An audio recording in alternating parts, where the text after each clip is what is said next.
सुरेंद्रनगर जिले के बड़वान मुली धागधरा तालुका में 45 गांव के तालाबों को पंपिंग स्टेशन के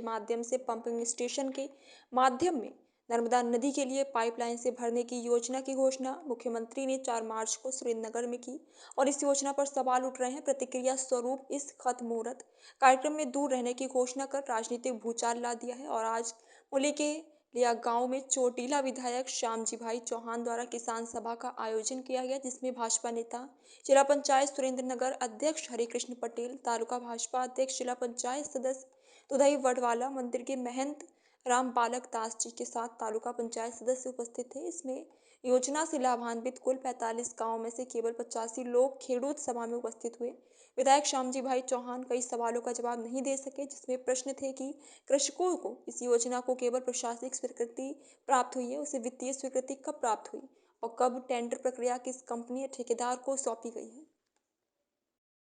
खेडूत भाइयों, सुरेंद्रनगर जिल्लाना मुली तालुको,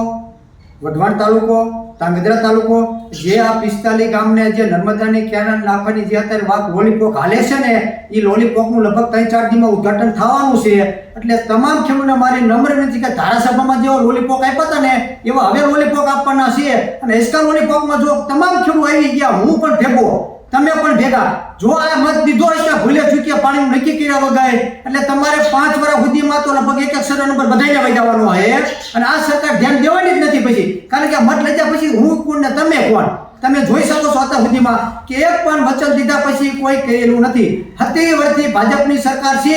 70 પાણી અત્યારે જંપ કરું ત્યાં પહોંચી જાય। આજકાલની તો સરકાર છે નહીં કે એમના દૈન્ય થોડા પીડ્યા હોય, કઈ તમને દેવાનું નથી, તદ્દન ખોટી વાત છે। પણ ગ્રાન્ટમાં પણ આપણી નાણાં પંચમાં લીધેલું નથી, ખાલી વહીવટી મંજૂરી આપે એટલે શું પાણી આવી જાય? નાણાં પંચમાં જોઈએ પૈસા ક્યાંથી આપવાના છે? ક્યાંથી આપવાના નથી, તદ્દન ખેડૂને ઊંડું બનાવવાની વાત છે। એટલે તમામ મારા ધાંગધ્રા તાલુકાના ખેડૂને, વઢવાણ તાલુકાના ખેડૂને અને મુલી તાલુકાના ખેડૂને બધાને ચેતવું છું, તમે યાદ રાખજો, કોઈ પણ તમારી પાસે ભાજપનો નેતા હોય તો કેવું પેલા પાણીનું શું છે બોલ, તારામાં પાણી નથી એટલે તું પાણી અમને દેવાનું નથી, અમને લોલીપોપ દે, એટલે હવે તું મતમાં મહેરબાની કરીને આવતો ને, નકર તને ગામ બહાર કાઢવો પડશે અમારે, ઈ દરજ્જે જવું ના પડે, અને તારું અપમાન થાય એના કરતા તું સમજીને ઘીરે દે રે, અને તારામાં તાકાત હોય તો પાણી દેવડે ને સોરાધાર હોય ટીવીમાં આવી કે જો આ ગરાટમાંથી મેં પૈસા પણ આ પાણીને લેના આવશે ને પાણી આપું છું, તમારામાં તાકાત હોય એક પણ ધારાસભ્ય બોલે।